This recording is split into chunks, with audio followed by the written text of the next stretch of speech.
দূরে যাচ্ছি, আমি ব্যস্ত আছি। না না না আমি এখন বাইরে ঘুরতে যাইবো না। না না মা আমি বাইরে ঘুরতে যাইবো।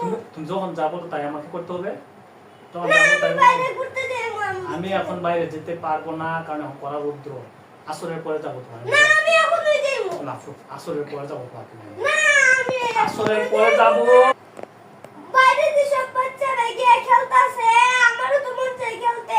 আমি এত বাসার মধ্যে বইয়ে বইয়ে একা একা কি করবো? একা একা কি করবো মানে? তাই বলে আমি এখন পড়াশোনা করতেছি একটু, বুঝছো? না এখন কি না আমার দ্বারা আমি সম্ভব? কিচ্ছু জানি না।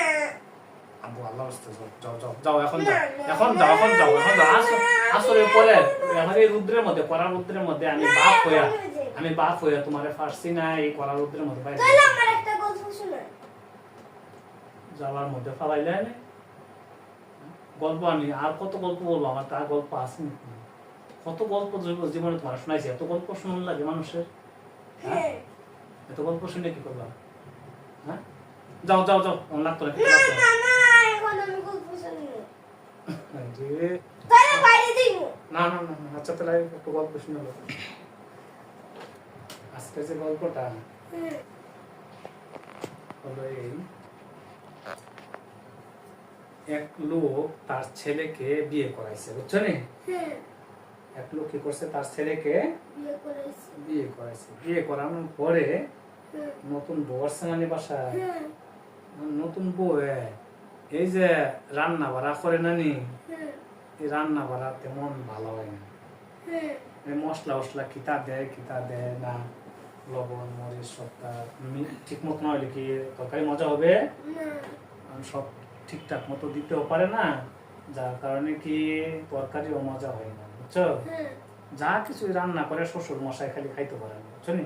হুম, শ্বশুর খালি খায় আর বদনাম করে, এই নতুন বউ কিতা রান্না করে কিতা না, হ্যাঁ, কোনো স্বাদ উঠাই না, ঠিক আছে? কথা বুঝছো নি? হুম, তে বউ আব্বা আপনি যেমনে কোন এমনি রান্না করে দিন। এরপরে শ্বশুরে কি কইছে জানো নি? কি? ও বউ গো, তুমি যদি আদা ফাদা দিয়া সুন্দর করে রান্ধো তাহলে হয়তো চারটা খাইতাম না সুন্দর করে, বুঝছো নি? হুম, কি দিয়া রান্না করলে? আদা ফাদা। আদা ফাদা। শ্বশুরে সুন্দর করে কইছে বুঝায়া যে যদি তুমি আদা ফাদা দিয়ে রান্ধো তাহলে রান্নাটা মজা হবে, তাহলে কি খাওয়া যাবে, মজা হবে তরকারি, ঠিক আছে?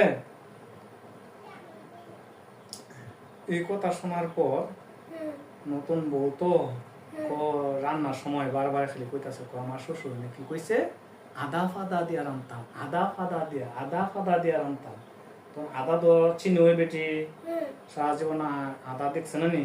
হুম, আদা কিছু দিছে বাইটটা, আদা যখন করে খাইছে কিছু বাইটটা দিছে। হুম, এখন পাদা পাইতাম কই রে, আদা তো দিলাম, এখন পাদা পাইতাম কই, হুম, পাদা তো আর বেটি খাই না তো পায়, বুঝছেন? হুম, আমার শ্বশুর যে কইলো আদা ফাদা দিয়ে রান্তাম, আদা তো পাই না, পাদা তো পাই না, ঠিক আছে? হুম, এখন কি করি বুঝছো? বেটি না পাদা না পাইয়া ভাবছে যে মনে হয় আমার শ্বশুরে কইছে একটা ফাদও দিতাম সাথে, বুঝছেন? কথা বুঝছেন? মনে হয় আমার শ্বশুর কইছে একটা ফাদ দিতাম, কারণ আদা আর ফাদা তো ফাদ হই, ঠিক আছে?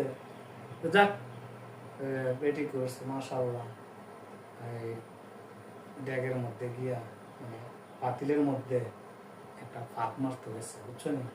ফাদ যে দিতে গেছে ফাদের লোক আই করছে একটু ভাই খান,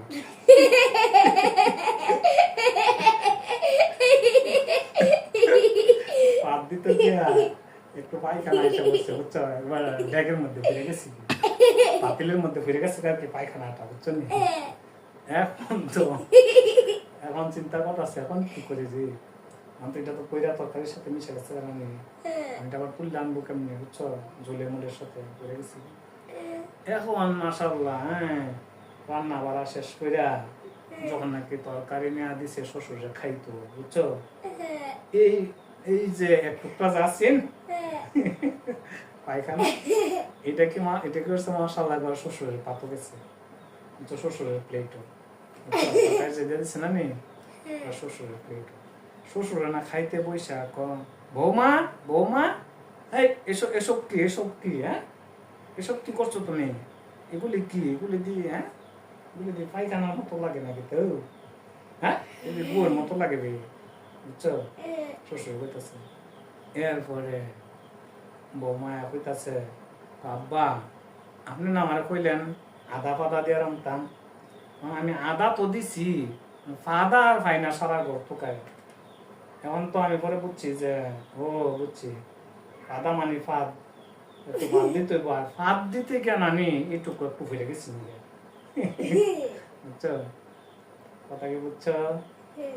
বেটা খাট আসে করে খাট আসে রে, এমন বউ আমি আর এই বাড়িতে রাখবো নি, কথা বউরে দৌড়ে তুলছে, বুঝছো? ভালো আমার বাড়ির থেকে আমি আদা পাতা করছি, মানে মশলা মশলা বাড়াইয়া দিতা, তাই বলে কি তুমি ফাঁদ দিয়ে রামতানি আর আগা দিতানি, আগা দিয়ে রামতানি করছি, এরপর বাড়িতে বার করে দিচ্ছি।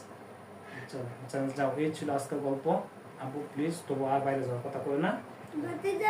যদি ভিডিওটা ভালো লাগে তাহলে লাইক কমেন্ট শেয়ার করো, আর আমাদের টিআইটিভি চ্যানেলটাকে সাবস্ক্রাইব করে দিও। আসসালামু আলাইকুম ওয়া রাহমাতুল্লাহি ওয়া বারাকাতুহু। বন্ধুরা, আসলে ছেলে আমার একটা বারে বারে আইসা ধরে গল্পের জন্য, মাঝে মধ্যে জীবনের এই অল্প অল্প করে যা গল্প শিখেছি তা একটু একটু শেয়ার করি আপনাদেরকে। কখনো কখনো একটু ভালো লাগতে পারে, কখনো কখনো একটু খারাপও লাগতে পারে, তাই মনে কিছু নেবেন না, ঠিক আছে?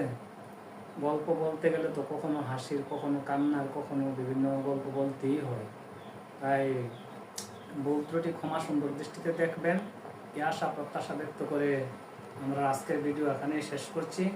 আর আমাদের টিআইটিভি চ্যানেলটাকে সাবস্ক্রাইব করে দেবেন, আর আমাদের ভিডিওগুলো লাইক কমেন্ট শেয়ারের মাধ্যমে প্রচার করে দিবেন। তাহলে বন্ধুরা দেখা হবে পরবর্তী ভিডিওতে। আসসালামু আলাইকুম ওয়া রাহমাতুল্লাহি ওয়া বারাকাতুহু।